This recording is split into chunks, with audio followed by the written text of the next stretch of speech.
Letter number 26 for you, Wormwood. Alright, I think something's drawing here. My dear Wormwood, yes, courtship is the time for sowing those seeds which would grow up 10 years later into domestic hatred. The enchantment of unsatisfied desire produces results which the humans can be made to mistake for the results of charity. Avail yourself of the ambiguity in the word love. Let them think they have solved by love problems they have in fact only waived or postponed under the influence of the enchantment. While it lasts, you have your chance to foment the problems in secret and render them chronic. The grand problem is that of unselfishness. Note once again the admirable work of our philological arm in substituting the negative unselfishness for the enemy's positive charity. Thanks to this, you can, from the very outset, teach a man to render benefits, not that others may be happy in having them, but that he may be unselfish in foregoing them. That is a great point gained. Another great help, where the parties concerned are male and female, is the divergence of view about unselfishness, which we have built up between the sexes.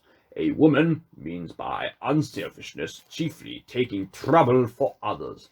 A man means not giving trouble to others. As a result, a woman who is quite far gone in the enemy's service will make a nuisance of herself on a larger scale than any man except those whom our father has dominated completely. And conversely, a man would live along in the enemy's camp before he undertakes such spontaneous work to please others as a quite ordinary woman may do every day. Thus, while the woman thinks of doing good offices and the man of respecting other people's right to each sex without any obvious unreason, can and does regard the other as radically selfish. On top of these confusions, you can now introduce a few more. The erotic enchantment produces a mutual complacence in which each is really pleased to give in to the wishes of the other. They also know that the enemy demands of them a degree of charity which, if attained, would result in similar actions. You must make them establish as a law for their whole married life that degree of mutual self-sacrifice, which is at present sprouting naturally out of the enchantment, but which, when the enchantment dies away, they will not have charity enough to enable them to perform.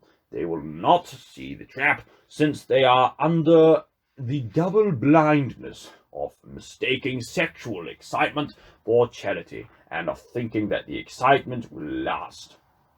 When once a sort of official, legal, or nominal unselfishness has been established as a rule for the keeping of which their emotional resources have died away and their spiritual resources have not yet grown, the most delightful results follow. In discussing any joint action, it becomes obligatory that A should argue in favor of B's supposed wishes, and against his own, while B does the opposite. It is often impossible to find out either party's real wishes. With luck, they end by doing something that neither wants. While each feels a glow of self-righteousness and harbors a secret claim to preferential treatment for the unselfishness shown and a secret grudge against the other for the ease with which the sacrifice has been accepted. Later on, you can venture on what they may be called the generous conflict illusion. This game is best played with more than 2 players. In a family with grown-up children, for example, something quite trivial like having tea in the garden is proposed. One member takes care to make it quite clear, though not in so many words, that he would rather not, but is, of course, prepared to do so out of unselfishness. The others instantly withdraw their proposal, ostensibly through their unselfishness, but really because they don't want to be used as a sort of lay figure on which the first speaker practices petty altruisms. But he is not going to be done out of his debauch of unselfishness either. He insists on doing what the others want. They insist on doing what he wants. Passions are bruised. Soon someone is saying, "Very well then, I won't have any tea at all." And a real quarrel ensues, with bitter resentment on both sides. You see how it is done? If each side had been frankly contending for its own real wish, they would all have kept within the bounds of reason and courtesy.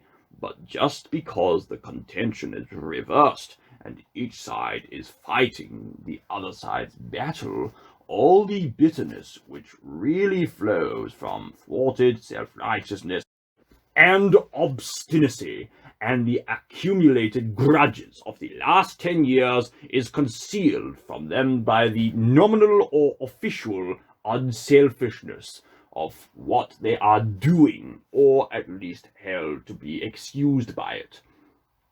Each use is, indeed, quite alive to the cheap quality of the adversary's unselfishness and of the false position into which he is trying to force them. But each manages to feel blameless and ill-used itself, with no more dishonesty than comes natural to a human. A sensible human once said, "If people knew how much ill-feeling unselfishness occasions, it would not be so often recommended from the pulpit." And again, she's the sort of woman who lives for others. You can always tell the others by their hunted expression. All this can be begun even in the period of courtship. A little real selfishness on your partner's part is often of less value in the long run for securing his soul than the first beginnings of that elaborate and self-conscious unselfishness, which may one day blossom into the sort of thing I have described. Some degree of mutual falseness, some surprise that the girl does not always notice just how unselfish she is being, can be smuggled in already. Cherish these things, and above all, don't let the young fools notice them. If they notice them, they will be on the road to discovering that love is not enough, that charity is needed, and not yet achieved, and that no external law can supply its place. I wish Slum Trippet could do something about undermining that young woman's sense of how ridiculous. Your affectionate uncle, Screwtape.